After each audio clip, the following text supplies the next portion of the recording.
না, স্ক্রিনে একটা মানুষ যত রোমান্টিক, বাস্তব জীবনে ততটাই আনরোমান্টিক। শাকিব ভাইয়া কি বার্থডে মনে রাখতো নাকি ভুলে যেত? সে তো নিজের বার্থডে মনে রাখতো না, কারণ সেই সময়টা আমি রোমান্টিক আনরোমান্টিকের ব্যাখ্যাটাই বুঝতাম না। দিদি, আমরা জানি যে ছেলেরা বার্থডে মনে রাখতে খুব মানে খারাপ, ভুলে যায়। তো শাকিব ভাইয়া কি বার্থডে মনে রাখতো নাকি ভুলে যেত? সে তো নিজের বার্থডে মনে রাখতো না। যখন আমরা তাকে কেক দিতাম বা বাসায় কেক কাটা আয়োজন করতাম, সে বাসায় এসে বলতো, ডায়েট করা হচ্ছে, এত খাবার কেন, কী জন্য? আজকে তো বার্থডে। ও বার্থডে। তো যে মানুষ নিজের বার্থডে ঠিকঠাকভাবে ওই রকমভাবে পালন করেন না, আর সবসময় ইম্পর্টেন্ট হচ্ছে যে একটু রিজার্ভ থাকতে পছন্দ করে, তো হয়তো ভাবে যে বললেই আমি তো হালকা হয়ে গেলাম, আমার মনে হয়। শাকিব ভাইয়ার সাথে পরিচয়ের পর ফার্স্ট কি বার্থডে গিফট দিয়েছিল জানার পর যে আপনার বার্থডে? বগুড়ায় যে মনে হয় একটা সারপ্রাইজ দিয়েছে। হ্যাঁ, বগুড়ায় গিয়ে এটা খুব রিনাউন একটা শপ থেকে আমার জন্য সালোয়ার কামিজ, শুজ, কসমেটিক্স এগুলো নিয়ে গিয়েছিল। যদিও মানে তখন তো মানে বার্থডেটা খুব মনে রাখতো, পরের দিকে মনে রাখার প্রয়োজন ছিল না। শাকিব ভাইকে কোনো ফুল দিয়েছে কি? না, স্ক্রিনে একটা মানুষ যত রোমান্টিক, বাস্তব জীবনে ততটাই আনরোমান্টিক। এটা কি দর্শকরা মানবে? শাকিব খান আনরোমান্টিক মানবে না দর্শকরা। বাট সে অনেক বেশি হাসাতে পছন্দ করে। অপু বিশ্বাস বলল আজকে শাকিব খান আনরোমান্টিক, এটা যখন পাবলিশ হবে। দিদি, শাকিব খান কি সত্যি আনরোমান্টিক নাকি রোমান্টিক? আর আনরোমান্টিক মাসটাকে কেন বেছে নিয়েছেন জীবন সঙ্গী হিসেবে নিয়েছেন? কারণ সেই সময়টা আমি রোমান্টিক আনরোমান্টিকের ব্যাখ্যাটাই বুঝতাম না, সেই জন্য। এখন পর্যন্ত তার কাছ থেকে কোনো মেসেজ বা একটা উইশেস পেয়েছেন কিনা, যদিও পার্সোনাল? না, যেহেতু পার্সোনাল, আসলে আমি স্ক্রিনে বলেছিলাম পার্সোনাল বিষয়গুলো আর ওইভাবে আনবো না, এই জন্য এটা এখানেই থাকুক। তবে পরিবারের প্রত্যেকটা মানুষই আমাকে উইশ করেছে একদম শুরু থেকেই।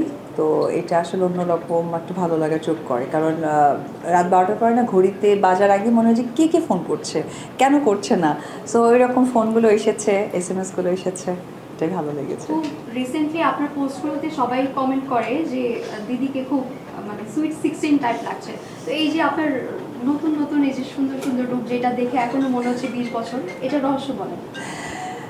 এটা রহস্য আসলে কিছুই না, এটা রহস্য সকলের ভালোবাসা, সকলের অনুপ্রেরণা, যে দিদি আপনি কাজ করছেন, আরও ভালো কাজ করবেন। যখন এই কথাটা বারবার কানে আসে, পৌঁছায়, তখন আসলে নিজের মধ্যে কনফিডেন্স লেভেলটা বেড়ে যায়, আর কনফিডেন্স থেকেই মনে হয় যে আসলে সৌন্দর্য বেড়ে যায়। আর আমার কাছে মনে হয় যে মেয়েরা না মা হওয়ার পর অনেক সুন্দর হয়ে যায়। এটা আমার কেমন জানি মনে হয় যে মায়ের একটা যে সৌন্দর্য থাকে, যেটা সন্তানের সাথে অ্যাটাচমেন্ট থাকে, একদম মাইন্ড ফ্রেশ। সো এটা সৌন্দর্য আসলেই সুন্দর। তবে ইন্ডাস্ট্রিতে রিউমার আছে যে শাকিব ভাইকে দেখছি যে ডে বাই ডে নিজেকে যেভাবে গুছিয়ে রাখতে, বয়স কমিয়ে রাখতে, অপু বিশ্বাসও অনেকটা সেরকম নিজের বয়সটা অনেক কমিয়ে ফেলেছে। সামনের কোনো প্রজেক্টে অপু বিশ্বাস শাকিব খান একসঙ্গে হচ্ছে কিনা, যে কারণে নিজেদের ওয়েটটা অনেকটাই একদম আগে সেই প্রায় 20 বছরই কমিয়ে ফেলেছে বলবো। আসলে এই বিষয়টা খুব কঠিন একটা প্রশ্ন, এই বিষয়ে ওই রকম মন্তব্য আমার জানা নেই। যেহেতু যে দুজন আর্টিস্টের কথা বলা হলো, তারা কাজের জায়গাটা সৃষ্টি করতে হবে, একজন প্রযোজক বা গল্প সব কিছু মিলে এটা একটা বড় ক্যানভাসের ব্যাপার। সো এই বিষয়ে ওই রকম কোনো বক্তব্য আমার নেই, তবে এইটুকু বক্তব্য আছে যে আমরা যেহেতু শিল্পী, আমাদের কাছে একটা দায়বদ্ধতা কাজ করে, যারা আমার ফ্যান ফলোয়ার বা যারা আমার কাছের মানুষ, আমাদেরকে শুভাকাঙ্ক্ষী আমাদেরকে আছেন, তাদের জন্য আসলে আমার মনে হয় যে আমাদের সেই দায়িত্বটা বেড়ে যায়। দায়িত্ব থেকেই আমার মনে হয় যে নিজেকে আরও ডিফারেন্টভাবে প্রেজেন্টেশন করা। আমাদের ইন্ডাস্ট্রিতে রোমান্টিক না, আপনি যেহেতু বলেছেন আনরোমান্টিক, তারপর আমি বলি স্ক্রিনে রোমান্টিক হচ্ছে শাকিব ভাই, যেমন অন্যদের যেমন এখনকার সময়ে বলিউডে বলি রণবীর কাপুর। সম্প্রতি শাকিব ভাইয়ের সোলজারের যে লুকটা শুধু গোফ আর ক্লিন শেপে রণবীর কাপুরের সঙ্গে মানে অনেকেই এক্সচেঞ্জ করা যাবে এবং খুব সুইট ভাবে দেখছে।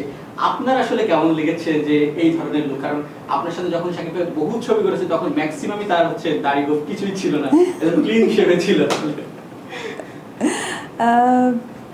আসলে উনি তো ওনার অভিনয়ের জায়গাটা এমন জায়গায় নিয়ে গেছে, এটা আসলে তাকে নিয়ে মন্তব্য করার মতো সে জায়গাটাও রাখেনি। আমি এটুকুই বলবো যে একজন পরিপূর্ণ অভিনয় শিল্পীর এটাই হওয়া উচিত। সো এটা তার জন্য স্পেশালি আমি তার বেস্ট উইশেস জানাবো। যখন আসলে জয় মার এই যে এত জনপ্রিয়তা দেখে সোশ্যাল মিডিয়া, ঘরে তো অনেক বড় একটা টিভি আছে, আসলে বাবার গান লুকস দেখে, ও আসলে নিজে কি ফিল করে যখন ফার্স্ট লুকগুলো বা রিঅ্যাকশন? না আসলে তার ভিতরে আমি কখনোই মা বা তার বাবা যে জনপ্রিয় একজন মানুষ এটা সে ফিল করে না। মানে এটা মা বাবা, ওটা কোনো ব্যাপার না। মা is মা and বাবা is বাবা ইজ বাবা, হ্যাঁ। যার জন্য মানে একটা ভিডিও হয়তো দেখেছেন যে ওর দাদাকে কেক খাইয়ে ওর বাবার ওর বাবাকে বাবাই মনে করে। যখন বাবার কাছে যায় একটু খেলাধুলা করার পর পাটা কোলে দেয়, ওর বাবা আবার পাটা সুন্দর করে মাসাজ করে দেয়। মানে আসলে না সম্পর্ক তো এটাই হওয়া উচিত।